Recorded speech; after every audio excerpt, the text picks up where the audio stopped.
Welcome, everyone, and to Barnabas Live. Today, I'm Jack Strong, and I'm part of the member services team, and I'm joined by Adam Lopez. He's one of our senior planners here at Barnabas Foundation, and we're going to be talking about people in your plan. Adam, good morning. Good morning, Jack. Thanks for having me, and good morning, everyone. It's going to be a great day. This session, we're happy to have both our members as well as their supporters. And we're just really happy that you're joining us. Just want to give a few housekeeping things. We are recording this session today, and it'll be available later for your use if you should want to pick it up. That session will be available at barnabasfoundation.com/interactive. Or if you want, you can ask your development team that might have invited you here to be able to relay a link to you as well. But also today, if you have questions for Adam as he's making his presentation, please use the Q&A button that's available. The chat feature is disabled, so again, use the Q&A button and we'll get to those questions as we go through the presentation. So again, we're happy to have you here. Adam, let's dive right into the topic of who should be the people in your plan. Well, it's a great topic. Estate planning is a very important thing that everyone needs to have done. And as part of that, there are a number of individuals who are going to be in your plan serving in key roles, whether that be in roles of authority or just as one of the people who are you've chosen to bless with the assets that God has blessed you with. So let's dive right in. The first one we're going to discuss is called the personal representative. Now, the personal representative is the individual who is responsible for carrying out the wishes in your will once you have passed. And so they will be responsible for things. One of their primary responsibilities will be gathering an inventory of all the assets that make up your estate. And that alone can be quite the ordeal. They need to locate all the real estate you own, retirement accounts, stock portfolios, life insurance, safety deposit boxes, bank accounts, sometimes multiple banks. I had one case in private practice where a lady had 13 banks. And so that will be their first big hurdle is accomplishing the listing or the inventory of the assets. They'll also be responsible for making sure those assets are appropriately valued and then liquidated if that's what the plan calls for. Personal representatives also are responsible for settling the final expenses of your estate. So they will file your final tax return. They will pay the expenses of your final illness, funeral expenses. If any debt is owed, they'll make sure that's paid off as well. They'll also be the individual, if your estate, the settling of your estate requires some court action, they'll be the person who will appear in court on behalf of your estate. Now, oftentimes they will hire an attorney to accompany them to any necessary court hearings, but it's not uncommon for simple hearings for the personal representative to just appear on their own. So as you can see, there's quite a lot of detail that these people have to deal with, and often it's their first time settling an estate. Anyone 18 years or older can be nominated as a personal representative. So it's a wide pool, but there's some important characteristics when selecting that individual. Number one, integrity. That has to be key. You're dealing with a lot of financial information, sometimes some sensitive family information. And so you want to make sure that person is a person of integrity and honesty. Dependability. Especially if it's their first time settling an estate, they're going to need to have some perseverance and be the type of person that when they have a goal set before them, they continue to press forward to make sure that goal is accomplished. Because you want your estate settled in a timely manner. You don't want it to drag on longer than is necessary. So dependability is big. Some familiarity with financial instruments and assets is helpful but not required. Really what you're looking for here is just a willingness to learn if they don't have specific skills in those areas.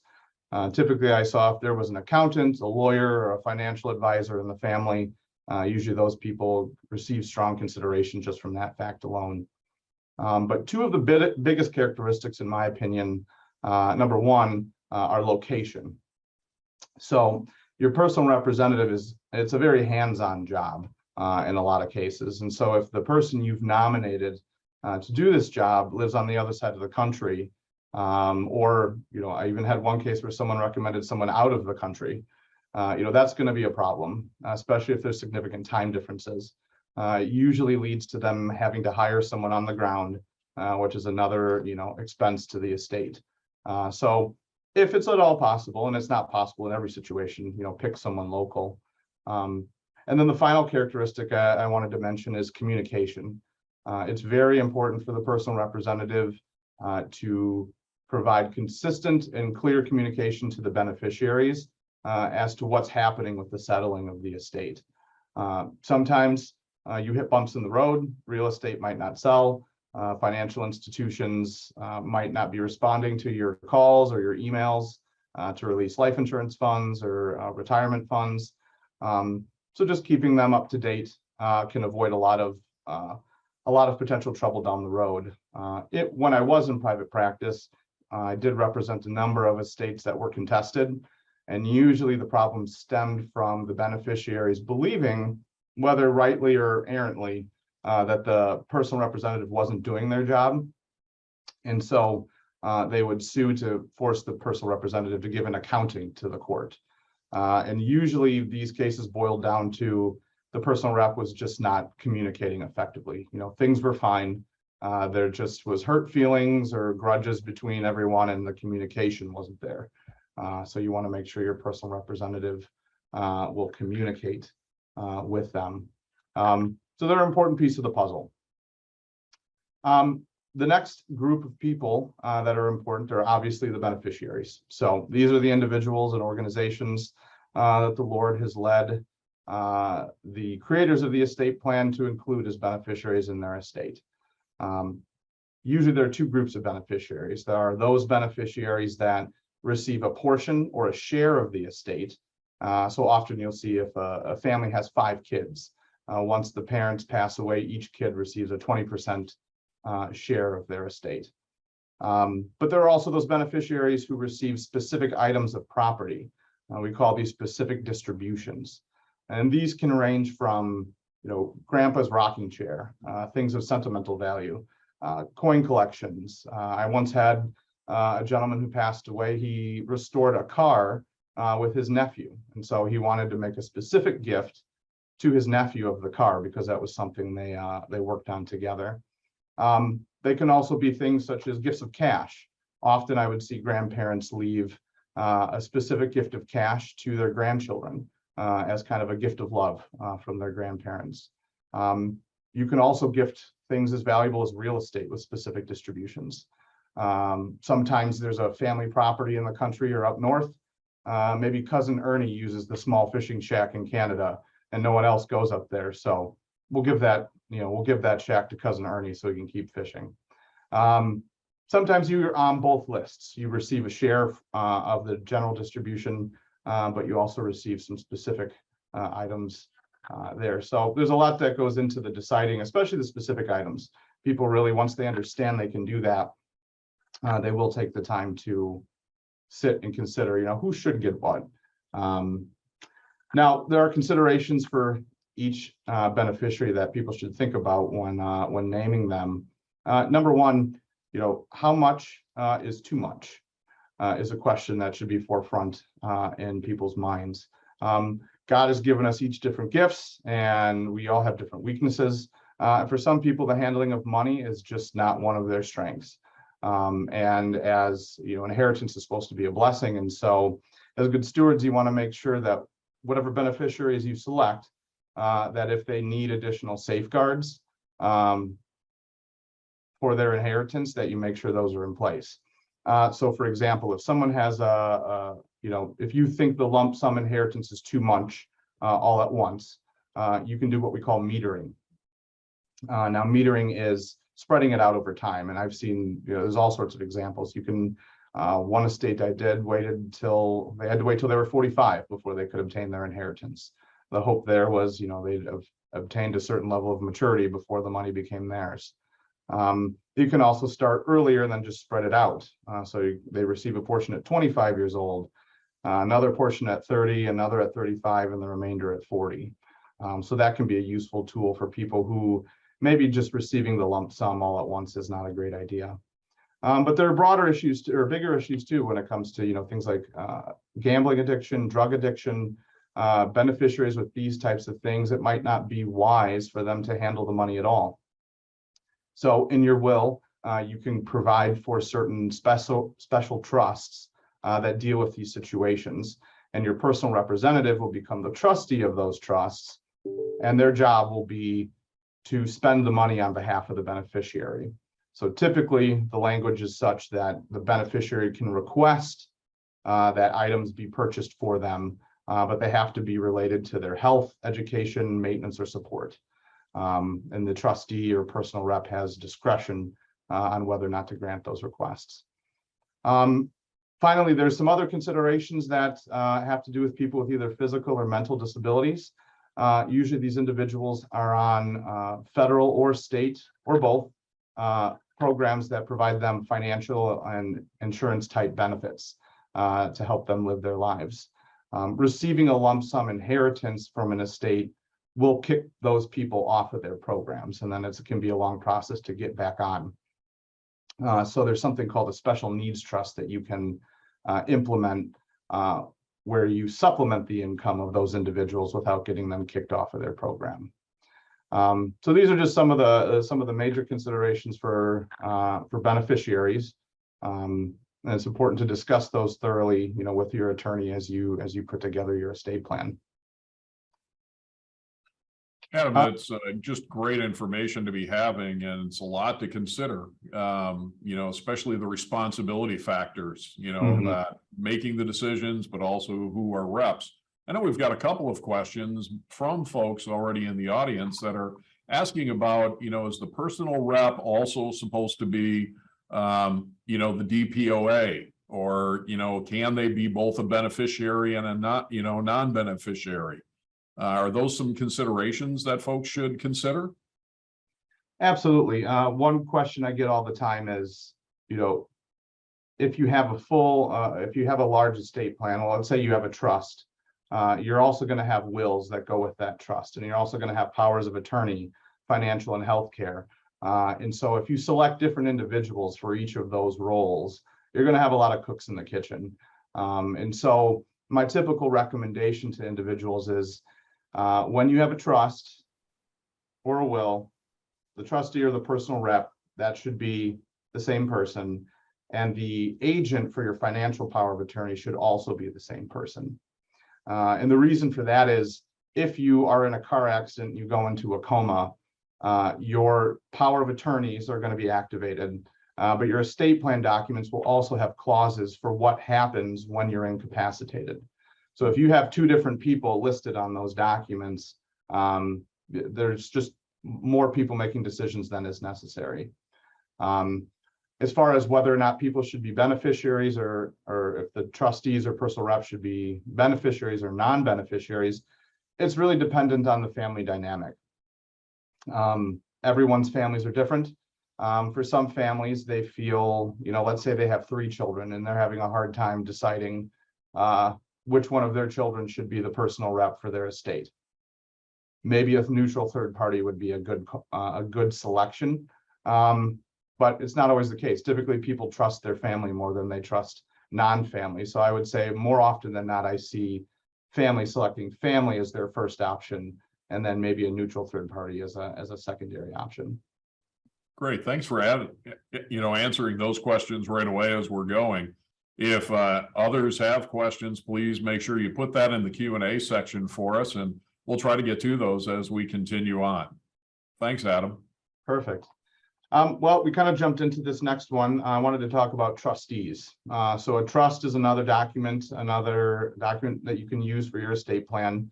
And the person in charge of carrying out your wishes in a trust, it's just like the personal representative, is the trustee. So they have all the same jobs, except their job is relegated to the assets that are in the trust or titled to the trust. That's what they have authority over. And so they'll have to make an inventory, they'll have to value things. A lot of times with the trust, if minor beneficiaries haven't reached the appropriate age, or if you have special needs beneficiaries, that trustee is going to be responsible for managing and investing the funds that are held long-term in the trust. There will be specific language granting them that power. Not everyone's a financial advisor or an investment advisor. So typically the language also provides for, if you have long-term investment as part of your duties, you can hire the appropriate professional to assist in that role. The same considerations apply, a person of integrity, dependability, location are key. But there are options for if you don't have someone local, or if your family situation is such that you can't decide between your children, you can hire what's called a corporate trustee. There are companies who provide this service. A lot of times they're law firms, or most banks have a trust administration department where their entire job is to be named as the trustee for a fee, of course, but then they administer the terms of your trust. Now, there are a couple benefits to doing a corporate trustee if you feel that's warranted in your situation. One is a neutral third party. So if there's high emotion involved in the estate, and sometimes that is the case, it's good to have a neutral third party who doesn't have any familiarity with the family, or they're not vested in that emotion that's going on in the administration of the estate.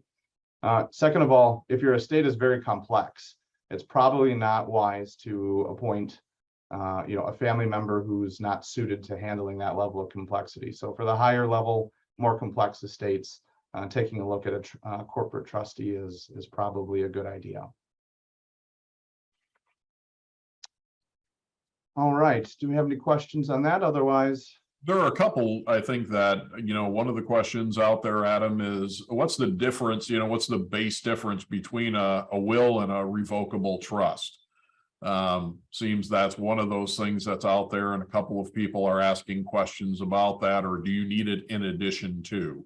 And that's a great question, and it's a very common one. So a will is a probate document. Now, people have probably heard the term probate.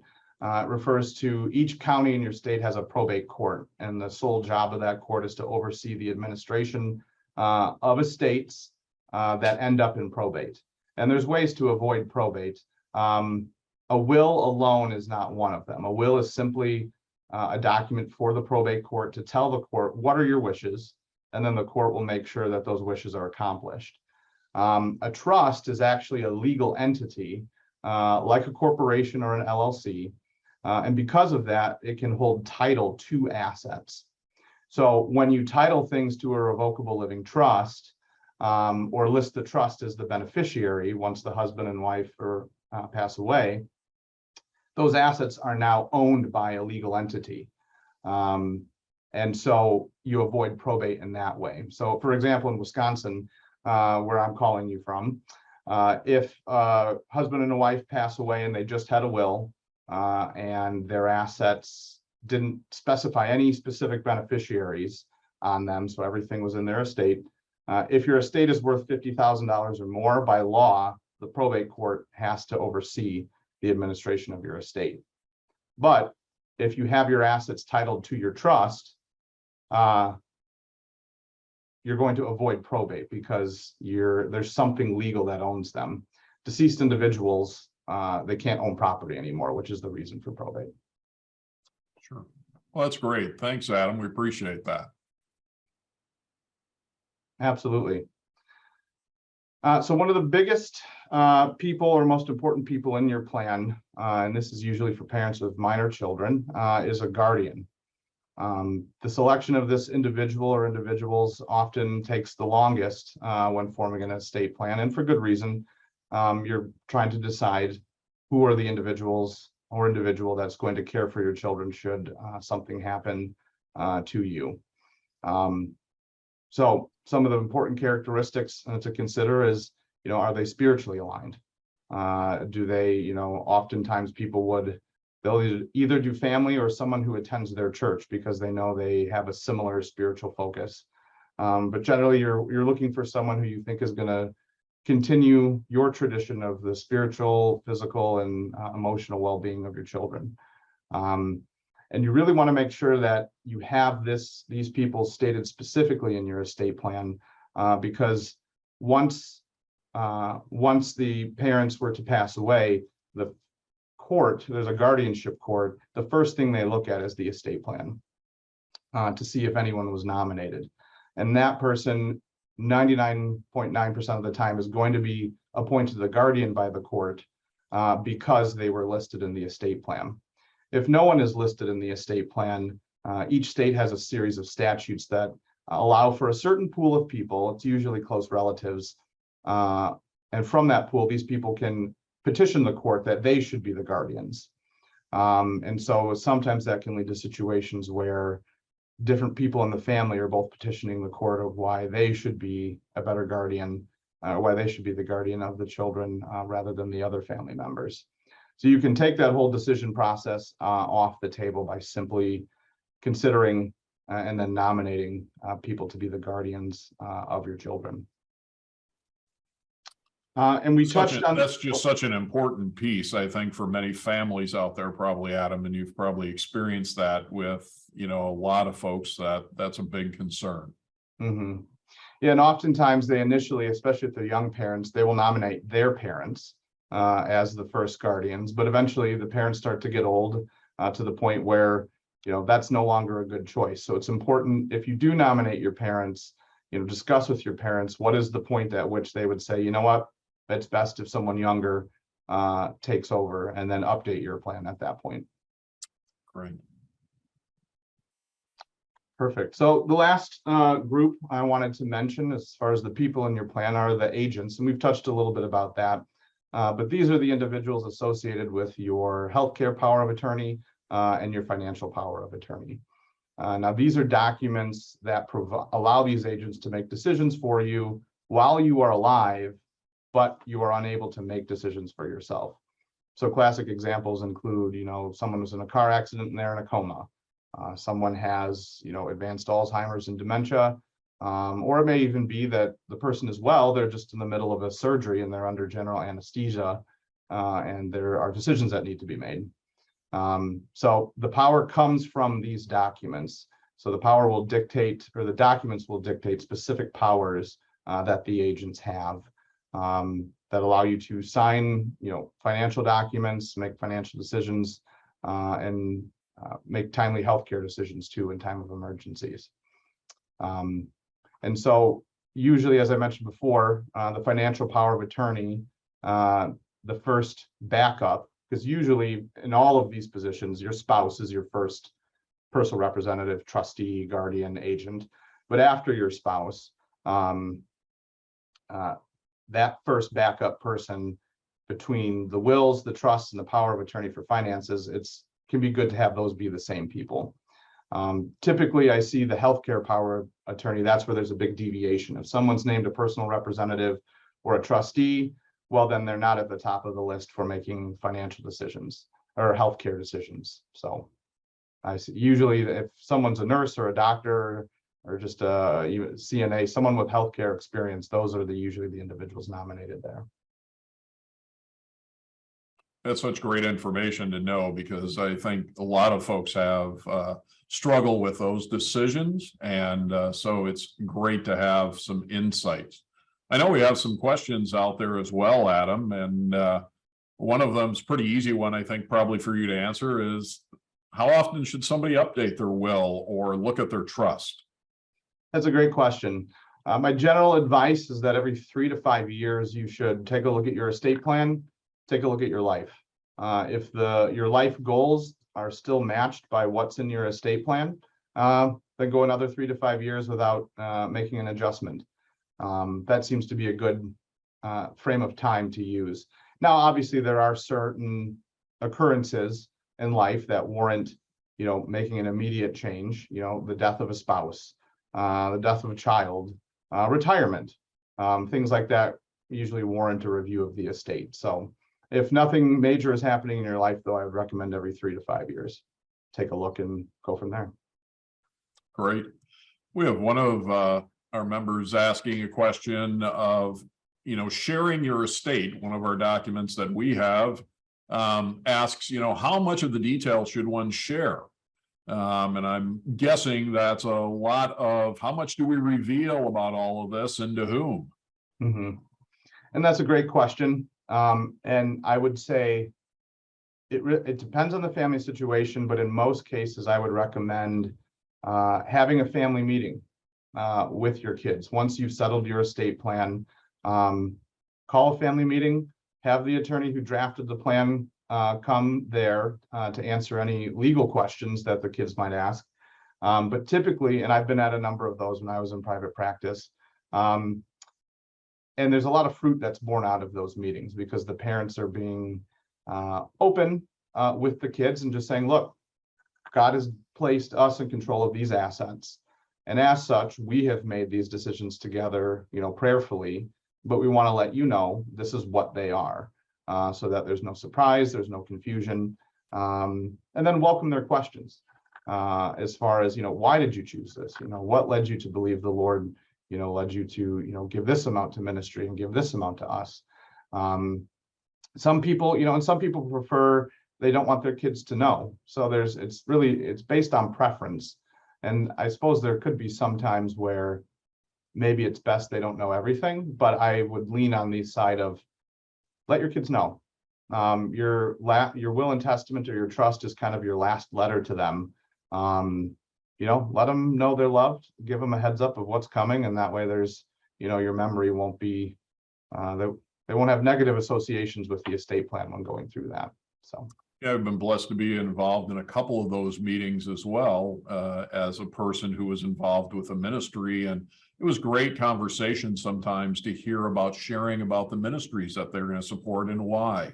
And it's kind of passing along that stewardship from one generation to another. Mm-hmm. So got a couple other questions out there for us, Adam. One is, we have no children or heirs. How do you select somebody to kind of take care of these things? And does Barnabas provide any referrals for professionals in that area? Yeah, that's a great question. In those instances, I always ask people, do you have any trusted friends in your church that you would feel comfortable appointing as, either personal representative or trustee of your estate plan? If not, and sometimes, I've met with folks who that's the case, then you want to look to the corporate trustee, one of those trust administration companies that provide that service for you. Unfortunately, Barnabas, we can't do that ourselves. That's not a service we provide. But depending on your location, we may have a number of referrals in the area that we can point you in the direction of if you're looking for a professional personal representative or trustee. I think another great example here in talking about beneficiaries is, how does it work if I ask to name a ministry as a beneficiary in my will? What does that look like? Yep. So there's a couple different ways that can be written out. Some people will include each ministry that they want to bless with the assets God has given them. They'll list each specific beneficiary. Now, the downside to that style is that if you change your mind regarding a ministry or even the percentage designation between all the beneficiaries, you're going to have to amend your trust. So you have to create, or your will. So you have to go back to your lawyer and have them create an amendment so you can make that change. Another way, and this is something Barnabas does provide, is we can be listed as the only charity in your estate plan. And then you execute a document with us that tells us exactly which ministries you want supported and in what percentages. And the benefit there is that anytime you have a change of heart or you want to make an amendment or an addition, you don't have to go back to your lawyer. Just contact us and we'll send you a new designation form for you to fill out so we have the most up-to-date copy. Yeah, that's an easy way for folks to be able to really get their wishes taken care of as well. One last question, and this is something that's happening a lot, and is about donor advised funds. And how does that fit into the plan with either the will or trust, and how do those things get distributed after, after someone's death? It's a great question. So if you're an individual who has a donor advised fund currently with us, and in your estate plan, you also have Barnabas listed as the charitable pass-through for you to bless those ministries. Those accounts work off the same. Well, it's up to you. Usually we'll ask you, do you want one form controlling both accounts? Because you'll have an estate account and you have your donor advised fund. And typically people say, yes, if we pass away, we want those those ministries to be the same for our estate account and our donor advised fund. So we will note that in your file. And then when you pass away, the funds in the donor advised fund and the funds that come from your estate will then be distributed to those specific beneficiaries. So that works well for those folks that might have a donor advised fund here through Barnabas. Does it work similarly with other places where that's at? If they have a donor advised fund from another financial institution, for example? So it would depend on how they have things set up. So if they're using that donor advised fund as their charitable pass-through, then it would work in the same way.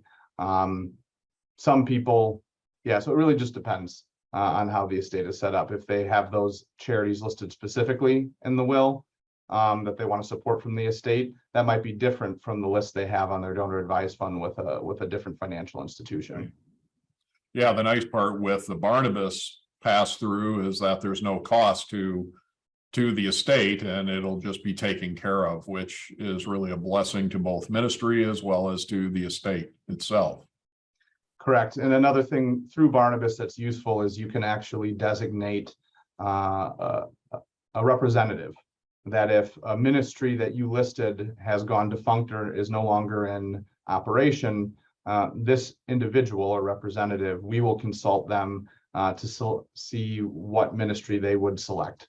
And usually it's a family member or a close friend that knew the deceased, so they knew what was important to their heart.